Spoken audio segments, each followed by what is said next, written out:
Hello everyone, आज की video में हम concept of load line and operating point को सीखेंगे। प्रीवियस वीडियोस में हमने सीबी, सीई और सीसी कॉन्फ़िगरेशन की कैरेक्टरिस्टिक कर्व्स को कंप्लीट कर लिया था। अब हमारा नेक्स्ट पॉइंट है कॉन्सेप्ट ऑफ लोड लाइन और ऑपरेटिंग पॉइंट की। लोड लाइन क्या होती है, ऑपरेटिंग पॉइंट क्या होता है और क्यू पॉइंट क्या होता है। ठीक है, तो सबसे पहले तो हम ये जानते हैं कि ट्रांजिस्टर जो है उसका मेनली यूज़ किसके फॉर्म में किया जाता है, एम्पलीफायर के तौर पर किया जाता है। यानी ये वोल्टेज या करंट या फिर जो भी हम इस पर सिग्नल लगा रहे हैं उसको क्या कर देता है, एम्पलीफाई कर देता है।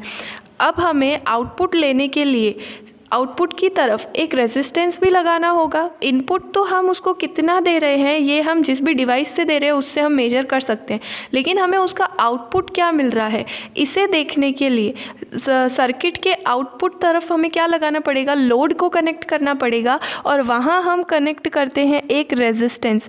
रेजिस्टेंस के अक्रॉस में वोल्टेज को मापा जाता है, क्योंकि रेजिस्टेंस के अक्रॉस में हम अपना वोल्टमीटर भी कनेक्ट कर सकते हैं या कोई भी अदर डिवाइस जो हमें वोल्टेज का वैल्यू दे दे उसके अक्रॉस में हम उसे कनेक्ट कर सकते हैं। तो आउटपुट पर हम एक रेजिस्टेंस लगाते हैं जो कि आउटपुट को मेजर करने का काम करता है। उसके अक्रॉस से हम आउटपुट मेजर कर सकते हैं, इसे हम कहते हैं लोड रेजिस्टेंस। ठीक है, अब लोड रेजिस्टेंस लगाने पर आउटपुट करंट जो होती है वो कांस्टेंट नहीं रह पाती। मैं क्या बोल रही हूँ कि जब हम लोड रेजिस्टेंस को कनेक्ट कर देते हैं उसकी वजह से आउटपुट करंट जो है वो कांस्टेंट नहीं रह पाती है। ऐसा क्यों होता है कि जब हमने आउटपुट पर एक वोल्टेज को कनेक्ट कर दिया है तो जो वोल्टेज सर्किट की तरफ से आ रहा होगा उसमें से कुछ हिस्सा उस रेजिस्टेंस पर ड्रॉप हो जाएगा। वोल्टेज ड्रॉप का कॉन्सेप्ट आपने 11th-12th में सीखा होगा, हिंदी में इसे विभव पतन कहते हैं। कि जब किसी रेजिस्टर के पास कोई वोल्टेज आता है या उसे मतलब कोई करंट आती है तो उसकी वजह से वहाँ पर एक वोल्टेज ड्रॉप प्रोड्यूस हो जाता है जिसे विभव पतन भी कहते हैं। ठीक है, तो मैं अगर आपको इस डायग्राम में समझाऊं तो जो वोल्टेज होगा वो इसकी वजह से वोल्टेज ड्रॉप हो जाएगा। तो जैसे जैसे आप यहाँ से वोल्टेज की वैल्यू को बढ़ाएंगे इनपुट पर, इस वोल्टेज ड्रॉप की वैल्यू भी क्या होती जाएगी, बढ़ती जाएगी। उस वजह से करंट की वैल्यू में क्या आ जाएगा, वेरिएशन आ जाएगा, चेंज आ जाएगा। इस वजह से हम सिर्फ और सिर्फ कैरेक्टरिस्टिक कर्व्स के भरोसे पर नहीं रह सकते। कैरेक्टरिस्टिक कर्व्स जो है आर नॉट इनफ, उसके बिहेवियर को दिखाने के लिए खाली कैरेक्टरिस्टिक कर्व्स इनफ नहीं रहते हैं। क्यों? क्योंकि कैरेक्टरिस्टिक कर्व्स जो है वो नॉर्मल कंडीशन की बात करें। अब अगर हमें आउटपुट लेना है तो हमें उसमें लोड को कनेक्ट करना पड़ेगा। उस केस में उसके आउटपुट की करंट की वैल्यू जो होगी वो लगातार चेंज होती रहेगी। तो उस वजह से खाली कैरेक्टरिस्टिक कर्व्स इनफ नहीं रह जाते और हमें कैरेक्टरिस्टिक कर्व के साथ साथ एक और कॉन्सेप्ट यूज़ करना पड़ता है जो कि नया कॉन्सेप्ट है जिसे हम कहते हैं लोड लाइन। और लोड लाइन पर कुछ स्पेसिफिक पॉइंट्स होते हैं जिन्हें हम कहते हैं ऑपरेटिंग पॉइंट्स, प्रचालन बिंदु। और उन ऑपरेटिंग पॉइंट्स का एक स्पेशल केस होता है क्यू पॉइंट। ठीक है, जिसे हम अभी डिटेल में पढ़ेंगे। तो अभी तक हमने ये देखा कि हमें लोड लाइन की ज़रूरत क्यों पड़ती है, तो ये चीज़ मैं आपको समझा चुकी हूँ।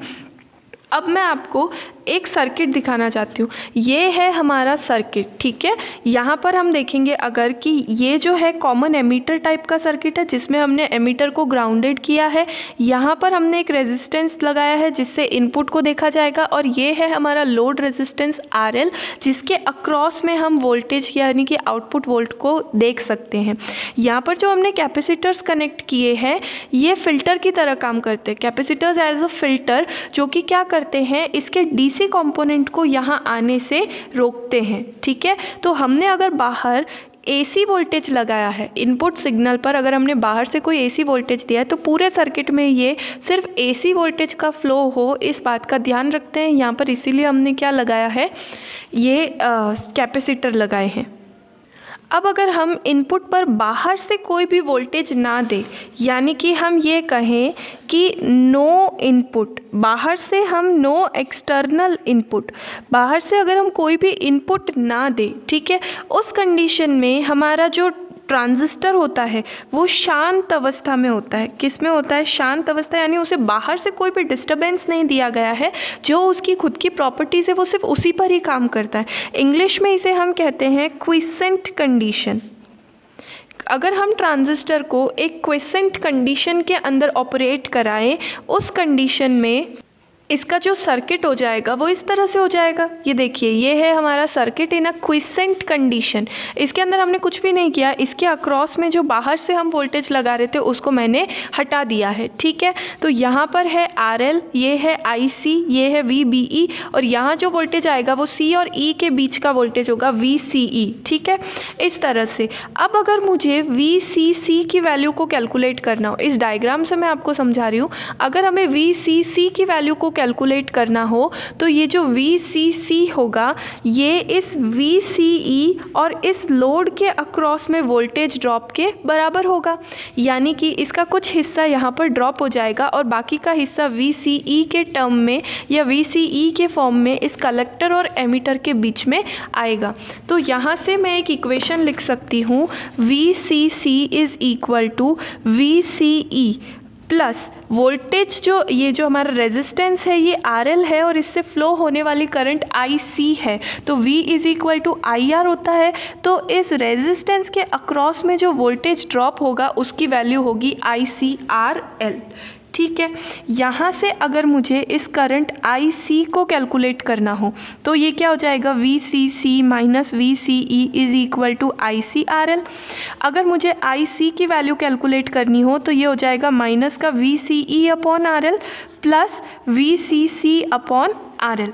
अगर मैं इस इक्वेशन को स्ट्रेट लाइन के स्टैंडर्ड इक्वेशन से क्या करूँ, कंपेयर करूं तो मुझे मिलेगा y is equal to mx plus C. तो इस इक्वेशन को मैं ऐसा लिख सकती हूँ, IC is equal to -1/RL into VCE और यहाँ पर हो जाएगा VCC अपॉन RL।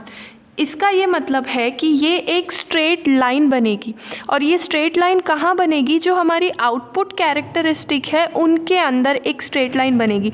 और जो हमने कॉन्फ़िगरेशन यहाँ पर लिया है कॉमन एमीटर वाला, उसका जो आउटपुट कैरेक्टरिस्टिक होता है वो IC और VCE के बीच में होता है। ठीक है, तो ये है हमारा y, ये है हमारा x। तो जो आउटपुट कैरेक्टरिस्टिक हम पहले भी पढ़ चुके हैं, आउटपुट कैरेक्टरिस्टिक कुछ इस तरीके से होते हैं। यहाँ पर जो कॉमन एमीटर वाले में ये एक्स एक्सिस के पैरेलल नहीं होते, तो ये चीज़ हम पहले देख चुके हैं।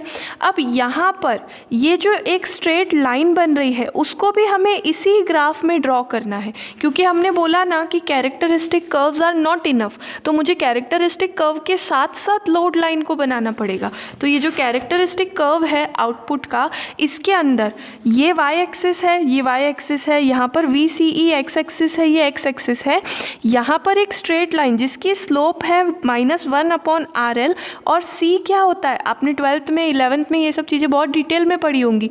ये होता है हमारा इंटरसेप्ट ऑन y एक्सिस, यानी y एक्सिस पर इसका इंटरसेप्ट कितना है, VCC अपॉन RL।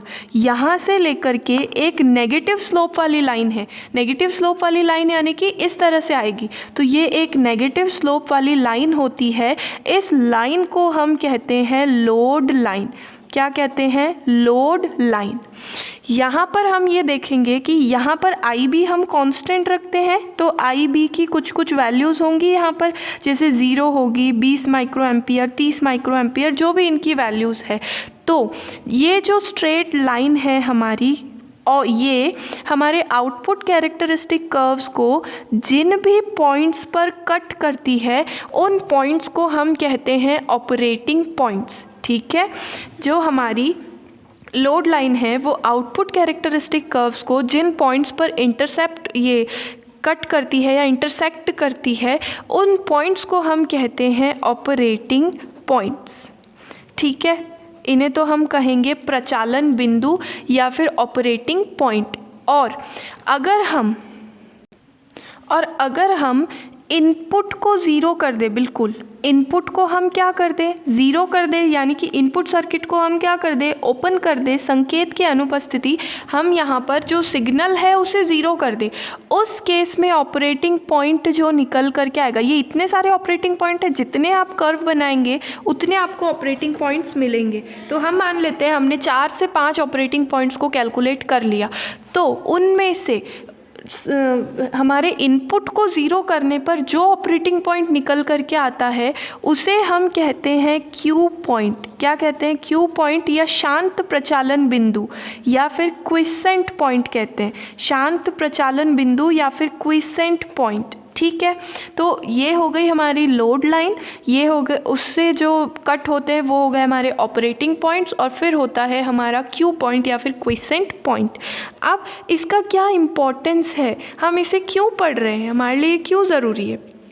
तो ये हमारे लिए इसलिए ज़रूरी है क्योंकि ये हमें बताता है कि ट्रांजिस्टर कितनी एफिशिएंसी के साथ काम करेगा या उसकी कैरेक्टरिस्टिक किस तरह से होगी। देखिए, अगर ये क्यू पॉइंट हमारे एक्टिव रीजन के अंदर होगा, जैसे मान लेते हैं यहाँ पर एक और कर्व है, तो ये 5 हमारे पास क्या है, ऑपरेटिंग पॉइंट आए। अगर ये हमारा क्यू पॉइंट इस एक्टिव रीजन के बीचों बीच होगा, तब क्या होगा, बाहर से जब हम वोल्टेज अप्लाई करेंगे तो ये या तो ऊपर जा सकता है या फिर ये नीचे आ सकता है, क्योंकि मैंने आपको बताया ना, वोल्टेज जैसे जैसे हम बाहर से अप्लाई करते जाएंगे वैसे वैसे आउटपुट की वैल्यू में भी चेंज आता जाएगा, क्योंकि लोड पर क्या होने लगेगा, वोल्टेज ड्रॉप होने लगेगा। तो जैसे ही मैं बाहर से सिग्नल को चेंज करूँगी, तो अगर मैं अल्टरनेटिंग सिग्नल लगाती हूँ, AC सिग्नल लगाती हूँ, उस केस में हमारा जो ऑपरेटिंग पॉइंट है वो एक बार ऊपर जाएगा और एक बार नीचे आएगा, क्यू पॉइंट जो होगा। लेकिन तब भी अगर वो इसके मिडल में प्रेजेंट है तो वो थोड़ा सा डिस्टर्ब होने के बावजूद भी हमेशा एक्टिव रीजन में ही रहेगा। मान लीजिए ये आपका क्यू पॉइंट है जो एक्टिव रीजन के एग्जैक्टली बीचों बीच है, तो अगर ये थोड़ा सा ऊपर भी चला जाता है तब भी ये एक्टिव रीजन में ही रहेगा, और अगर ये थोड़ा नीचे भी आ जाता है तब भी ये एक्टिव रीजन के अंदर ही रहेगा, और आपको जो आउटपुट पर सिग्नल होगा वो विदाउट डिस्टॉर्शन प्राप्त होगा। उस सिग्नल में किसी भी तरह का कोई भी डिस्टॉर्शन नहीं होगा। डिस्टॉर्शन का क्या मतलब होता है? डिस्टॉर्शन का मतलब ये होता है कि आपने जो सिग्नल इनपुट में दिया है एग्जैक्टली वैसा का वैसा सिग्नल आपको आउटपुट में नहीं मिल रहा है, उससे कुछ अलग सिग्नल मिलता है। ठीक है, उसके अंदर कुछ एक्स्ट्रा एलिमेंट्स ऐड हो जाते हैं, या फिर जो आपने एलिमेंट दिए थे उनमें से कुछ एलिमेंट्स की कमी हो जाती है, तो हम कहते हैं हमारा सिग्नल डिस्टॉर्टेड है, उसके अंदर डिस्टॉर्शन हुआ है। ठीक है, उसके अंदर विकृति आई है या फिर उसके अंदर अपरूपण आया है। तो अगर ये क्यू पॉइंट हमेशा एक्टिव रीजन के अंदर ही रहेगा तो हमारा ट्रांजिस्टर बिल्कुल उसी तरीके से, उसी एफिशिएंसी से काम करता रहेगा, और एक्टिव रीजन के अंदर ये जो हमारे सिग्नल है उसका एम्प्लीफिकेशन करेगा, और उसके अंदर डिस्टॉर्शन भी बिल्कुल मिनिमम होगा, कोई भी डिस्टॉर्शन नहीं होगा।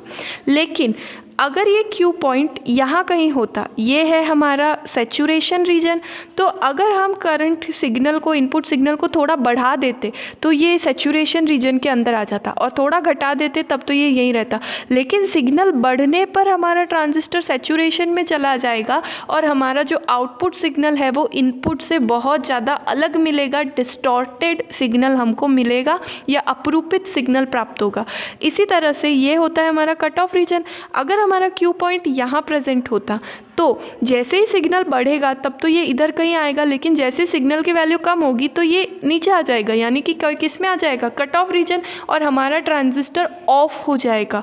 उस केस में हमको कोई सिग्नल नहीं मिलेगा, यानी हमारे ओरिजिनल सिग्नल का क्या हो गया, डिस्टॉर्शन हो गया, अपरूपण हो गया। इस वजह से क्यू पॉइंट जो है वो इम्पॉर्टेंट है। ये चीज़ इम्पॉर्टेंट है कि हमारा क्यू पॉइंट कहाँ पर प्रेजेंट है, वो सैचुरेशन रीजन के आसपास है या एक्टिव रीजन के अंदर है उसके आसपास है, या फिर हमारे कट ऑफ रीजन के आसपास है।